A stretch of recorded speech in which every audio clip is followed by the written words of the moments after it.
Thanks for your time today, Lou. So, obviously you've had a massive Hall of Fame promotional career, and there was some recently some big news. You've started working with Probellum. Can you tell us more about that? Um, you know, I, Michael, it's very difficult out there if you're a promoter without a platform, and we're in a new age of exclusivity, where particularly I'm talking about on my end of the pond. Though I think you have exclusivity in the UK also with, Eddie exclusive to DAZN, and you have Frank Warren with BT. So this is, and you have Sky doing boxing. But in the States, it's really, the zone is really not open for business, for any other promoter in terms of just offering a card. And the same is true of PBC, which is Showtime and Fox. That's Al Haymon's territory. And then ESPN is exclusive to Top Rank and Bob Arum. And, as a result of that, I don't think it helps boxing, because I think it creates a paradigm where the best don't really fight the best so frequently, because fighters don't cross over to other sides of the proverbial street. When I first got started in boxing 30 something years ago, and for most of my career, you never heard about other sides of the street. You never heard about a fight not happening because the fighter was contracted with, quote, the other side of the street. But that's the way it is today. And it also is very difficult if you don't have a huge company. I've had a very successful career as a promoter, but I've never had a big company. It was never been my desire. It's never been how I've operated. We were lean and mean. It's always been a half dozen or so employees. It's never been a giant company. It's very difficult with the resources we have to compete when you don't have an exclusive platform. So I was looking for strategic partners, and Harrison Whitman, who I negotiated the deal with for Probellum, is someone I did a lot of business with when he was at Top Rank. He was the chief lawyer for Top Rank and Bob Arum internally. And Richard Schaefer and I go back 20 something years, to the days when he first represented Oscar De La Hoya, and then when he was running Golden Boy Promotions for many years, and then when we were both promoting shows for Al Haymon and Premier Boxing Champions, we worked together. So we go back a long way. I have a lot of respect for them, and I think their plan of establishing partners around the world in countries and markets all over the world, where those partners have local television, and they're developing fighters in 30 different countries. Almost right now, that's basically where they are.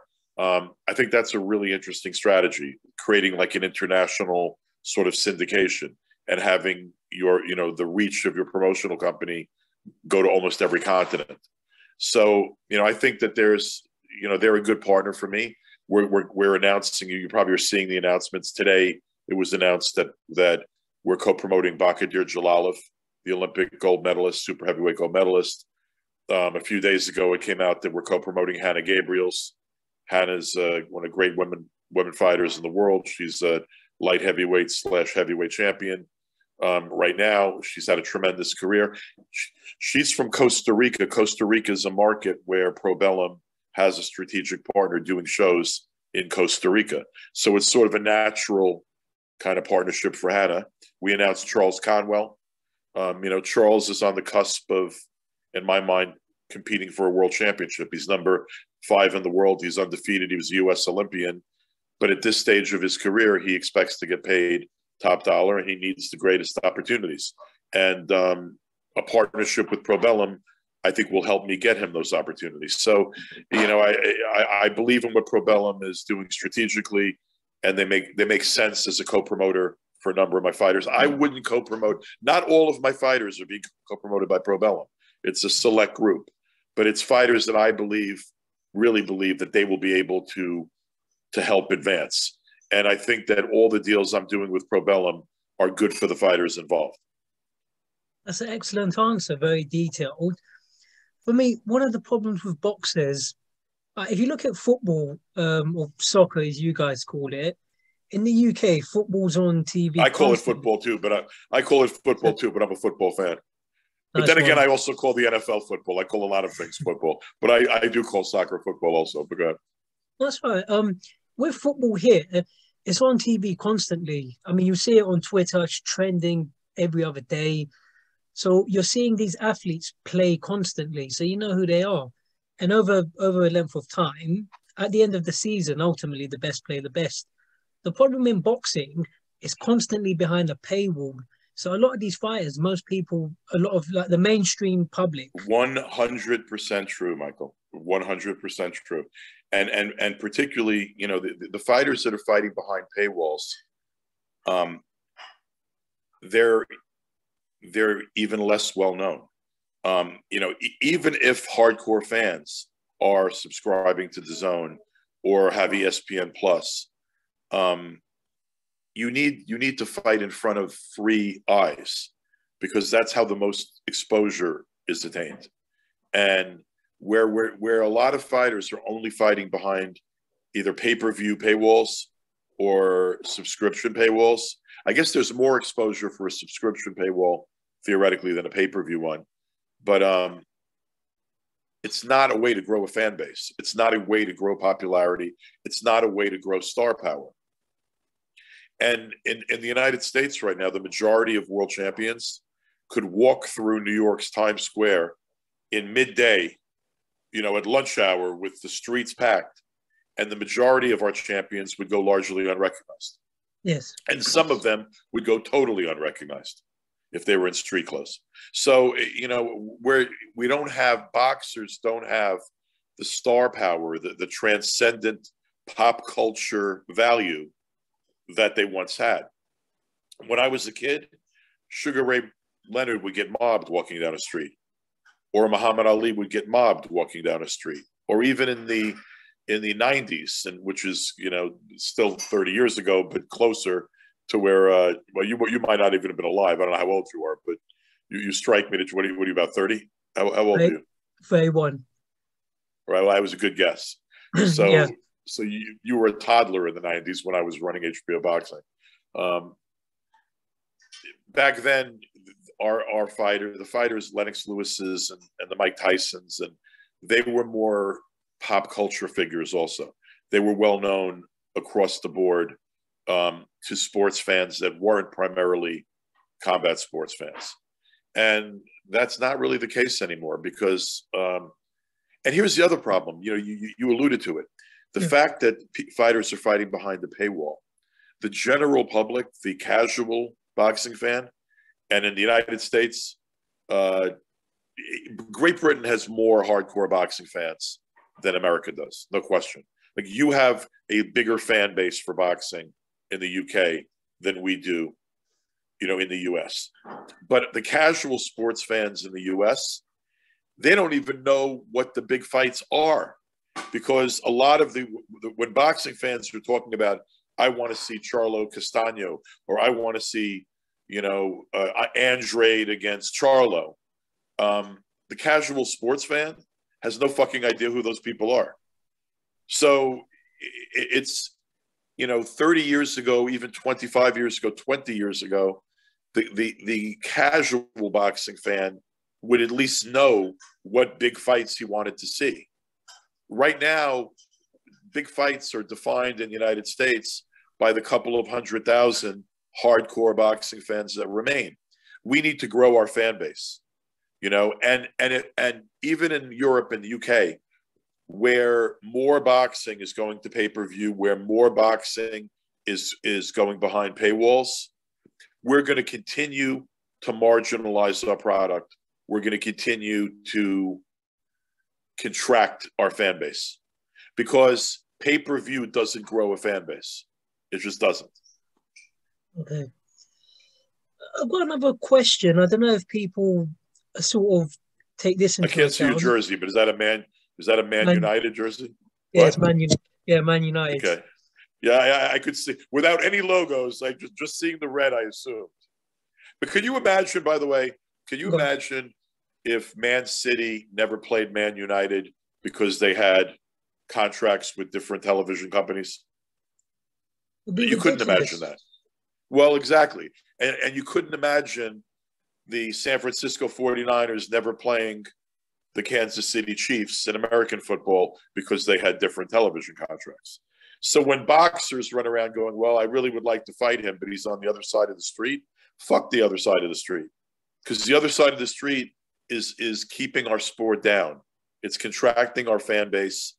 It's prohibiting and making it, well, not prohibiting, but it's making it much more difficult for the biggest matchups to take place. And that's why I've been pretty vocal against exclusivity in boxing contracts. I agree with that. And it's like anything. Imagine trying to book a hotel room and they tell you, oh, we don't really like your style of dress, or we don't like your hairstyle, we're not going to serve you. That's the problem in boxing. You get all these little irrelevant points that people bring up. But I think I've got a very good question. What's happened to fighters? So I'll give you a quick example. I've sparred a lot of fighters. Also, I'm nothing special, but I've sparred people like Kell Brook on camera. You know, you just run into them. I've known them a long time. You pitch it to them. Kell, can I spar you? You know, I think a lot of people would watch it, and I pulled it off. If I was ever in the gym with Canelo or Charlo or whoever, I'm not delusional. I know they could knock me out cold in 10 seconds. If I could get them to go in a ring with me, I'll do it. I think it's interesting. But the question I'm trying to ask, why have fighters changed? Where's the competitiveness like Ali? Muhammad Ali used to go looking for people. Why are fighters, if someone's the best, if I don't have the answers, Michael. I have more questions. I'll give you some questions.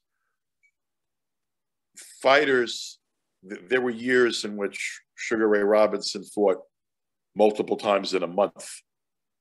There were years where Sugar Ray Robinson fought tens of times.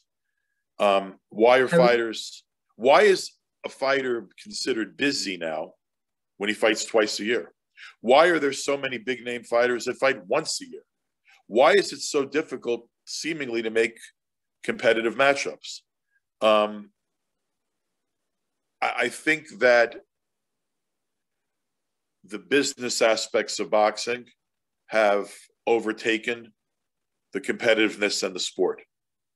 And I think there are a lot of fighters that are content to fight infrequently if they make a lot of money. I think I look at the heavyweight division where there's not a large talent pool. There are some excellent heavyweights at the top, but there's not a huge talent pool. In that division, it's almost impossible to make competitive fights between equally matched heavyweights, because any heavyweight with a winning record expects to be grossly overpaid to step into the ring. There's not this attitude. We've also overvalued, by the way, Michael, we've overvalued undefeated records in boxing. You know, somebody who's 15-0, whose best opponent is you or I, that's not a genuine 15-0. That's a manufactured 15-0. And that guy is that guy with that manufactured record. I'll give you an example because he fought in the UK. I think you might know his name, Chris Lovejoy.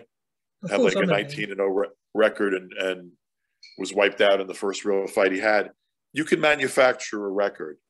I've always joked that I could get a ham sandwich to a 15-0 record. And it's probably unfortunately true. A lot of fighters don't have that competitive spirit. A lot of fighters don't love the game, don't enjoy competing. It seems to be purely business about the money. And when you see a lot of boxing's biggest stars fighting as infrequently as once or twice a year, and at this point, twice a year for a star fighter is universally accepted as normal. When I was a young boxing fan, you know, Muhammad Ali fought more often than twice a year, and all the great fighters fought more often than twice a year. Now you see a lot of fighters fighting once a year. So I don't know, man. I don't know why. I have a lot of questions. I can't really put my finger on why it's changed. I think there is some, I mean, look, if you play football in Europe, in college, for example, in university, you know, it's people are playing growing up in school, in high school, in university. In the United States, college scholarships go to, American football players and basketball players, but there's no encouragement of a great young athlete or a big heavyweight athlete becoming a boxer. And now in the States, even though the 1% of fighters at the top may make as much money or more money than the top MMA fighters, I don't think there's a question that in the United States right now, boxing is not even the #1 combat sport. I would say that at this point in time, we are secondary to UFC in the United States as a combat sport. So I think that there are factors, but I don't really understand why fighters are so different. But they don't have the same grit or fighting mentality as they did. I think maybe athletes in general now, as compared to 30 years ago, 50 years ago, 75 years ago, are receiving much greater economic benefit, are a bit more, I don't want to use the term spoiled, because I think if it's justifiable, if your sport is generating ridiculous amounts of money, I don't think there's anything wrong with those athletes making ridiculous amounts of money. But in boxing, as the sport contracts, the fighters at the top are still making as much money as they've made. So maybe part of the problem is we aren't paying our fighters appropriately given the level of our fan base, and we're allowing them to operate in a manner and that shows less competitive fire, less respect for the quality of opposition and the sport than they did years ago. And look, I could be your dad. I'm twice your age. You know, people my age look at the past and look at the sport that they grew up with and say it's not what it used to be. Now, here's the issue with boxing: it truly isn't what it used to be. You know, there's no question that the sport is not growing. You know, it's not. And we need to do more to grow our fan base. That's a great, very detailed answer. I do appreciate it. The quickest way I can explain it, obviously, when you mentioned the thing about the UFC has got momentum where you're seeing competitive fights on a regular basis. But in boxing, Mayweather Pacquiao took 5-6 years. You got Spence versus Terence Crawford is not happening.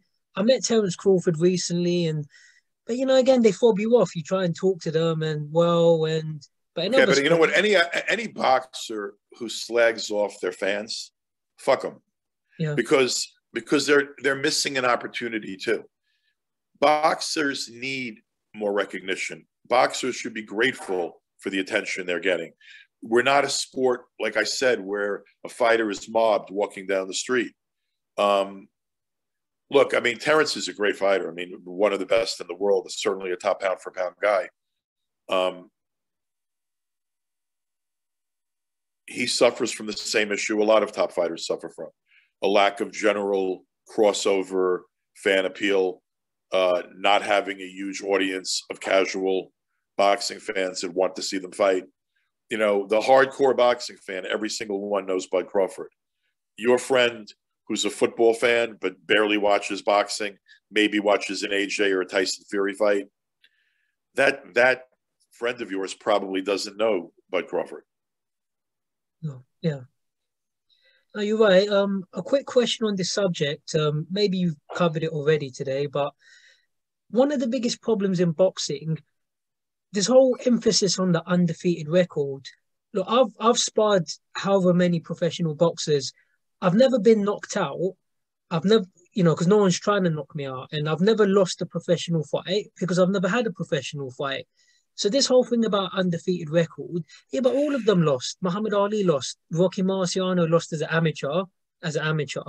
So what I'm trying to say, Michael, in every single weight class, I can find a fighter with 3 or 4 losses that can defeat a majority of undefeated fighters in that weight class. Because, like I said, if you don't fight opposition that's there to win, if you don't fight opposition that's anywhere near your skill level, you're going to be, if you fight opposition, by the way, that are paid to lose, because in our business, there are loads of opponents who are rugged men who know their job is to show up and not win. And particularly there's a circuit, a journeyman circuit in the UK I've never seen.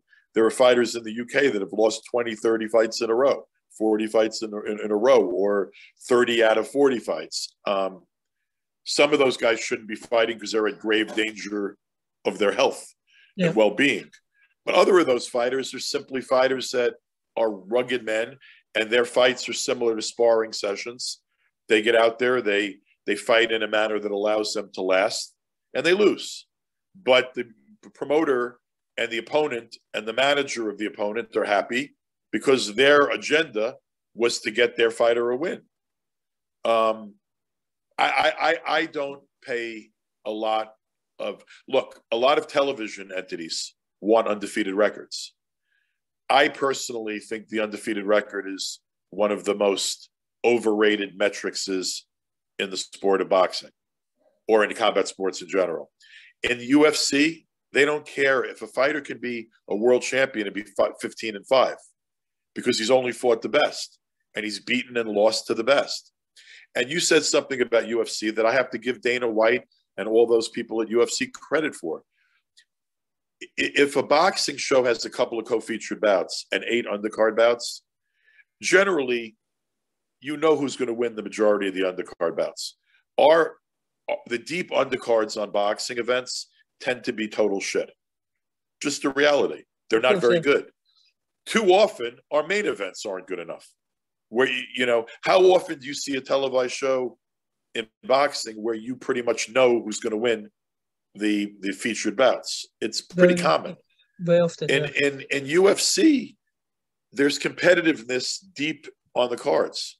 From the first fight, where they're promoting the pay-per-view on free TV in UFC, you see competitive fights. And you see those competitive fights through the main events.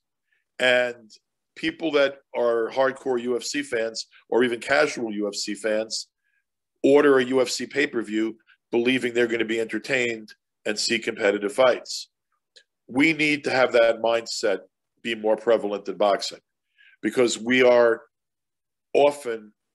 product is not competitive enough. Yeah, and the problem is, I think we've sort of covered it, but in UFC, these fights just happen. In boxing, because it takes such a long time, people switch off. They've got kids, they've got families, and you're going to switch off. You're going to lose interest. That's one of the problems. In terms of the boxing industry, I remember, so I've sort of heard the story about you were trying to make the Wilder fight, and for whatever reason they've basically forced you out. Have you found that people in boxing are generally very difficult to work with? I've seen it for myself. You get so many egos where you can't even sit down and have a conversation with some of these people. Well, there's no barriers to entry in boxing. Like anybody can be a fighter, anybody can be a promoter. I mean, by the way, if you watch some of the matchups on undercards, you realize literally anybody could be a fighter because they pull novices off of park benches on occasion who look like they've never been in a gym. But anybody can be a promoter. Anybody could be a manager.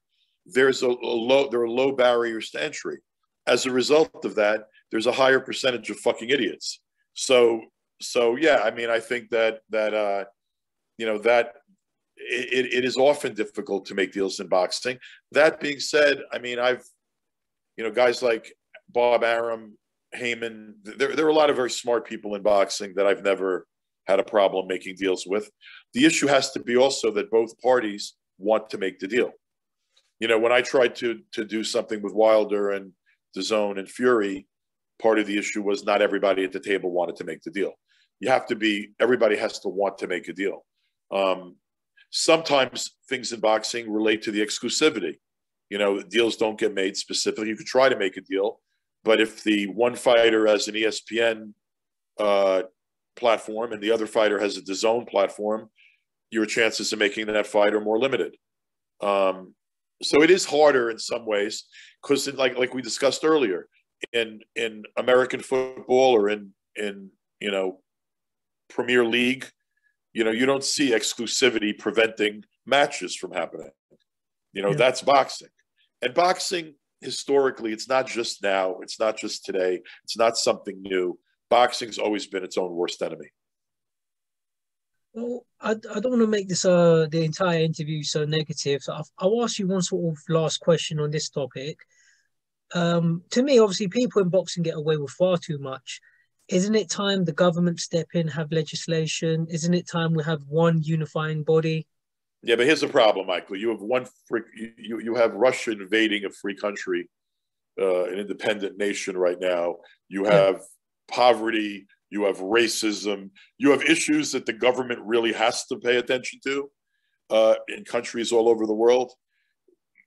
The governments really, the chances that governments are going to get very active in terms of policing boxing, I don't think the chances of that are very good. You know, we had years ago, there was a senator, may rest in peace, John McCain, who was a former American war hero and a great man, in my view, an old friend, that really wanted to see boxing cleaned up and regulated. But ultimately, you know, the government, people want less government regulation, not more. And I think it's very difficult to anticipate government regulation of boxing, though there really is very little excuse for the inappropriate and lack of sufficient health and safety measures, because we're in the we're in the 21st century, and there need to be greater health and safety safeguards in boxing that are across the board. So that's one area I think we need to better. I don't expect government regulation to clean up boxing. You know, part of the other thing is boxing's always been perceived as the red light district of sports, or the wild, wild west. We've always been a little bit more lawless than other sports. To some extent, that's not totally negative, because we're a little bit more colorful than some other sports. We've had more characters. You know, the world is not a fair and honest place. So in a way, boxing is just a microcosm of the real world. But I don't see the government stepping in to clean up boxing. No, I don't. Okay. On a more positive note, obviously you've achieved so much in boxing. I was watching a Prince Naseem Hamed documentary recently. They were arguing about the gloves and with Barrera, and you know, you were trying to sort it out. What have been some of your best experiences in boxing? Well, I mean, you named one of my favorite fighters from my HBO days, the Prince. Nas was a good friend of mine. We still talk. Actually, his son is training, I think, to be a fighter right now.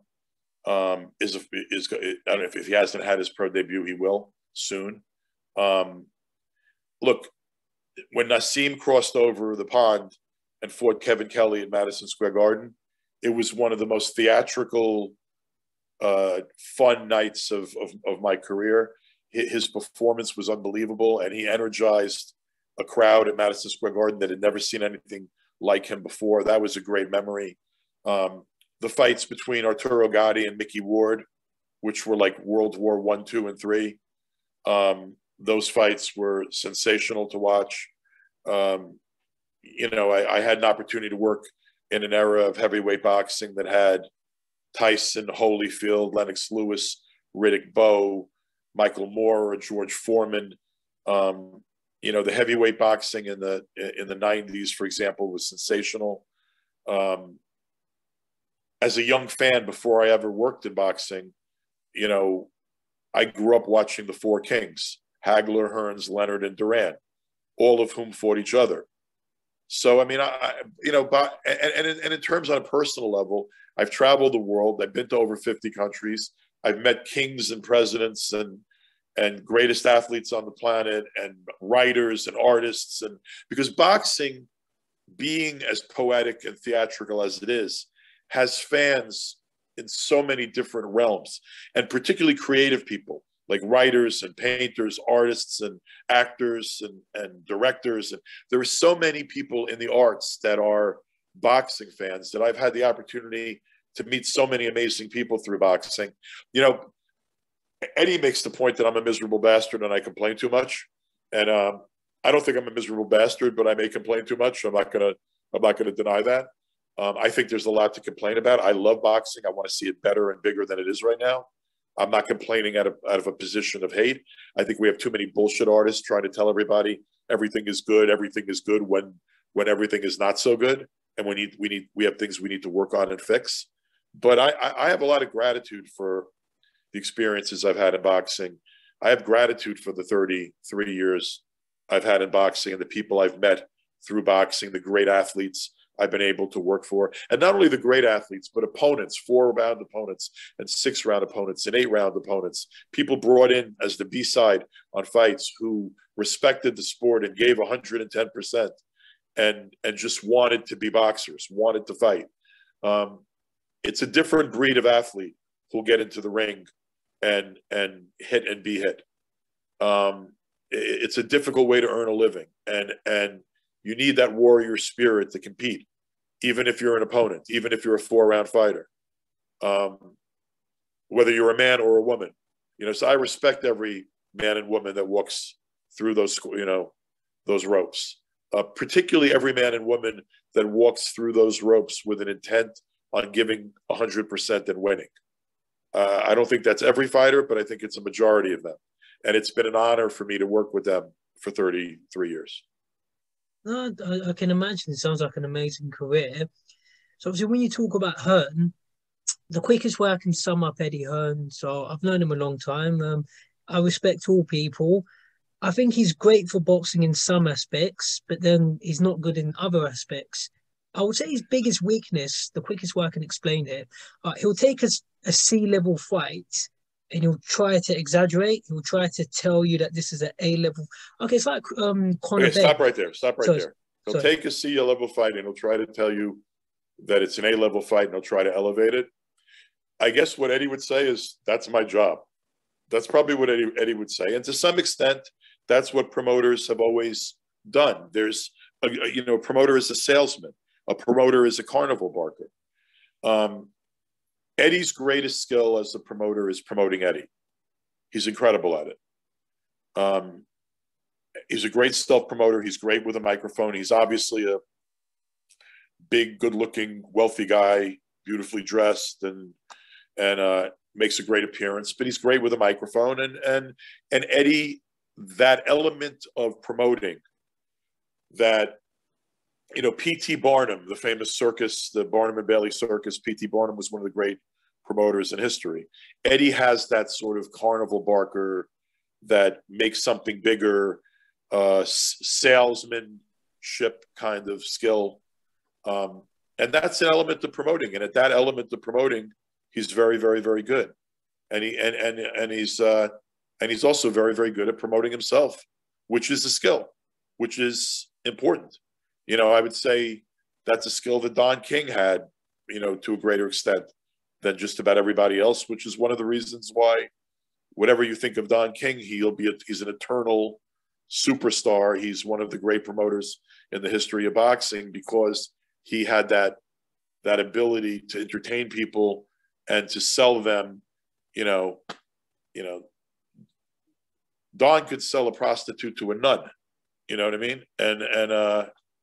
And Eddie, to some degree, has that same kind of a skill. I completely agree. I've tried interviewing him before, but as you said, he'll jump in, he'll say it's my job to promote, and then you can't get another word in. So I'm not attacking him at all. But the problem is not. I've attacked him many times, and he's attacked me. So I'm not worried about anybody attacking Eddie. I'm just making the point that being a bit of a bullshit artist comes with the territory. And salesmanship, by definition, those who would argue that every boxing promoter to some degree is a used car salesman, I think to varied degrees, that's probably true. That we're selling a product. Not every fight is equally competitive, but every fight that Matchroom promotes, Eddie needs to sell tickets to. I guess the same is true of fights that I would promote. But you know what? Making the best fights, making the most competitive fights, making the biggest fights, that's where you sell the most tickets. That's where you sell the most pay-per-views. That's where you bring the most eyeballs to the sport. That's how you grow a fan base. And the sport needs to evolve or re-evolve to where there are fewer impediments to allowing the best product to be offered to fans. Fans deserve to see the best fighting the best. Frankly, fans need to know who the best are so that they can demand the best fighting the best. Because right now, when a lot of the best fighters are fighting almost exclusively on pay-per-view or streaming services, there are an awful lot of fans that aren't getting the exposure to those particular athletes. So, you know, in a perfect world, we need to increase our fan base and make it younger. Look, boxing's eternal. It's not going away. You know, people think like, well, he's so negative. He's so negative. No. Boxing's existed since men were writing on cave walls, since cavemen were writing on cave walls. People have always fought with each other. The same way people have always had sex or there wouldn't be people. And people have always fought for other people's entertainment the way that people have always had sex for other people's entertainment. So you know, I've always made the comment that, like pornography, fighting is eternal. And I believe it is. People will always fight for other people's entertainment. And boxing at its best, when the best matchups occur, I don't think there's any sport that's as exciting as boxing. I don't think there's any sport that's better than we are when we offer the public an Ali Frazier, when we offer the public a Barrera Morales, or a Ward Gaddy, or a Robinson Lamotta. Well, you go through the list. There are thousands of wonderful, great fights that have happened. But then again, explain why we haven't offered the public Crawford Spence. Explain why we never offered the public Anthony Joshua and Deontay Wilder when they were both undefeated. Explain to the public why there hasn't been Tyson Fury against AJ. You know, and I can go through an infinite list. Explain why it took 7 years until they were old men for Mayweather and Pacquiao to fight. We don't do a good enough job at creating our Premier League championships, at creating our Super Bowls, at creating our World Series. There's no excuse for the number of immense, massive fights that haven't occurred when they should have. And that's one of the things I want to see change. I mean, I just think, in regards to the question, the sport's going backwards. It's like society. You know, if you look at Frank Sinatra, I mean, back in those days, you know, people used to wear suits. They used to, you know, people were much more polite back then. But, you know, the way people, you know, there's no more respect for authority or elders these days. I just think boxing's going backwards, just like society. Standards are slipping. Well, boxing, I mean, everything seems to an extent to be going backwards. And then, you know, add social media to the equation and add, you know, the amount of, like, right now we're watching a nation being strangled and a people being murdered and an invasion of a place that did nothing to provoke it. And it's on around the clock live television, right? I mean, now part of it is not that necessarily everybody was better back when, but right now we're seeing the best and worst of people around the clock on social media and on television. And we're also seeing there's a big choice now of entertainment. There are loads of networks and streaming services, and the same is true in sports. There's a tremendous amount of live sports or tape sports available every hour of the day to be watched. So there's more competition for people's attention. And boxing has to do a better job globally of grabbing the attention of sports fans. Since you mentioned that other subject, I've seen some of your tweets, and I know you're quite passionate about what's going on in the Ukraine. I've actually done a few videos talking about it myself. For me, I don't really know how it's going to end and how long it's going to take. But what do you think can be done? Obviously, you've had a lot of economic sanctions. You've had Russian athletes being boycotted. What can be done to deal with Vladimir Putin? You know, I mean, ultimately, it's the people of Russia and that have to deal with Putin and have to deal with cleaning up their own, you know, country. You know, it's a very difficult situation. I have a lot of friends in Ukraine, and I've had a lot of Ukrainian friends my whole life going back to high school. I went to high school in the city, and there was a number of Ukrainian kids in my class, and And honestly, I remember even this is I'm talking about the 1970s, where even back then, Ukrainian people, their history had been troubling and bloody and difficult. And I don't know. It's hard for me to watch what's going on over there right now. Yeah. And you look at, and also knowing Vitaly Klitschko, who's the mayor of Kiev, knowing his brother, Vladimir, knowing that they're fighting for their lives and for their country right now, and watching, other fighters like Usyk and Loma have to make such difficult choices for them and their families. It's sort of terrible. What can we do? I don't know. Is it fair to put sanctions on athletes? War is not fair. It's not fair to put sanctions on athletes, but it's less fair to watch women and children and babies being murdered. It's less fair watching cancer hospitals for children being bombed in the Ukraine, watching families trying to flee, being shot on the streets. There's nothing fair about war, and while imposing sanctions on people is not a desirable thing or something that anybody feels particularly good about, we can't do nothing in the face of atrocity. There has to be some reaction to innocent people and sovereign nations being burnt and destroyed. So I've been pretty vocal, but I've been very troubled, and I don't have a lot of answers. I just know that what we're watching right now is barbaric and less than humane and needs to stop. Yeah, I agree. I just thought I wanted to give you a chance to talk about it. No, I appreciate it. Thank you. I mean, Michael, I got one or two more questions, and I got to run. No problem. I appreciate your time. I'll answer my own question. In a perfect world, it'd be great to see the Russian soldiers, throw down their weapons, refuse to keep taking orders. But, in a perfect world, and obviously Vladimir's been in power he's a dictator. It's not really but anyway. Vladimir Putin doesn't rule with kindness. No. He rules with an iron fist. I have a lot of friends in Russia right now, and a number of them who oppose this war, and a number of them who oppose Putin. But there are incredible ramifications to being vocal in Russia and to opposing Putin. I don't think that the Russian people are bad people. I don't think that I don't paint everybody in Russia with the same brush.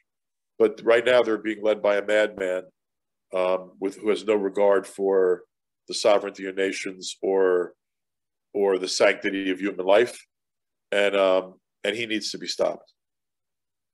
I agree. I sympathize with them, and obviously we'll talk another time. But I guess, who's your favorite fighter, Michael, right now?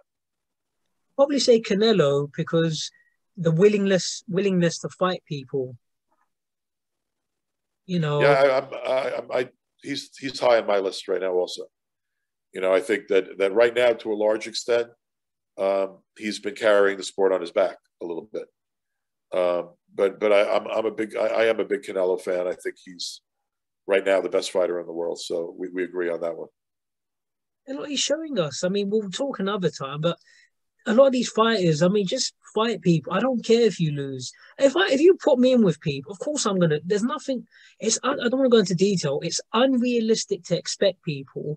Forget boxing. You're a boxing promoter. If you're gonna go out there and work with the Haymons and the Hearns, some days you're gonna make mistakes. Some days you're gonna underperform on your job. If you lose a fight on a given day, of course it's gonna happen. But Canelo lost to Mayweather. I don't care. Come back and fight other people. So, hopefully he's showing us that, hopefully he changes that perception in boxing. Well, look, what we have to do is we have to stop things from happening like the Catterall fight. We have to stop situations where a guy wins a fight and the whole world watches him win and the judges said he lost or he drew. We have to clean up judging. We have to fix some of our problems so that we become more user-friendly for sports fans, so that we build our fan base. We have to make better fights. We have to make sure they're refereed and judged better. We have to make sure the sport's safer. We have a lot of work we can do to make ourselves better. But for as negative as I've been, boxing, it has saved a lot of lives. Boxing, some of the greatest figures, not only of sports, but of society, some figures in terms of the history of the 20th century, the history of our society. Muhammad Ali is a historical figure. Joe Louis was an historical figure. Jack Johnson. We've had a long and great history as a sport of kings. And as I said earlier, we're not going away. Since we're not going away, let's make our sport better. The last question I'll ask, but I wouldn't say you're complaining. You're making legitimate points. And the same with me. I'm a 31-year-old man. I've got a life outside of boxing. Just give me these fights. Imagine if Ali had said, oh, I'm not going to take on Foreman. He's too young. But so you're making relevant points. So last question I will ask, how can boxing... I think, we need more fresh young people. A lot of the people in boxing are of a certain age. And you don't really see you don't see ways in terms of how to get into boxing. I think boxing's a very tight-knit, it's an old boys club. It's difficult if you don't know people. I think there needs to be more opportunity for fresh kids. Forget fighting, but fresh referees, fresh judges. Yeah. I don't disagree. Well, first of all, bad judges should be eliminated and new judges should be trained and brought in. And bringing in new officials and officials that aren't as political, aren't as tied to particular powers in boxing, and freshening up our judges, our referees. I think that's a good idea. I think part of the issue, however, with respect to opportunities for younger people in boxing, got to understand our fan base is getting older, not younger. So that's, one of the issues with boxing is the average age of a boxing fan. And this is less a problem in the UK than it is in the US, because the average boxing fan in the US is older than the average boxing fan in the UK. But in general, our fan base is older. We need to make our fan base younger. We need to do more to make the great fights that attract younger people, where their fathers, their mothers, parents who like boxing are exposing their kids to great fights, and where an 11-year-old, a 12-year-old, a 13-year-old kid may not want to be a boxer, but wants to go to a boxing match. And that's an area we need to improve on. We need to make our sport younger. So I agree with that general comment that we need to make our sport younger. Last thing I'm going to leave you with, and I'm going to go, this will be the last thing I say. Don't confuse criticism or self-criticism or suggestions for improvement with negativity. If you love something, you want to see it get better. If you love someone and they're sick, you want to see them get well. I've spent my entire adult life in boxing to some extent. I run two minor league baseball teams, which I love doing. I have a production company. I don't only work in boxing. But boxing has been a centerpiece of my life for most of my adult life, my entire adult life. I have a love for the sport, but the love for the sport makes me want to see it improve, makes me want to see it return to the glory of 40 years ago or 50 years ago. I want to see boxing get better, not because I'm a negative piece of shit, not because Eddie got exasperated with me in a phone call a few months back and told me I was a miserable wretch. I'm not a miserable wretch, but I do see that there's just too much bullshit surrounding our sport. There's not enough of a concerted effort to improve the sport, to make it more accessible to fans, to make it more desirable to young people. I love boxing, therefore I want to see it get better. And all I say quickly, I won't ask you any more questions, but if that's what Eddie Hearn said to you, I don't think he's making a legitimate point, because if you're making legitimate, I'll give you a quick example. I'm not going to ask you any questions, but if you look at Crawford Spence, just things like that, these are relevant points. No, there was a lot of reason to criticize, but look, Eddie Eddie sees it as his job to prop the sport up and make everything appear to be well. And I think I think I keep it a lot realer than Eddie does. But I think Eddie, in terms of the, like I said earlier, the carnival barking, the salesmanship, the elevation of product, he does a lot more than I do, and I probably do a lot more complaining than he does. But I guess the only thing I want people to realize is my complaining's not coming from a place of destructiveness. It's coming from a place of wanting to see something I love get better. And on that note, Michael, I got to jump. So thanks so much for your time, my friend. Take care. Bye-bye.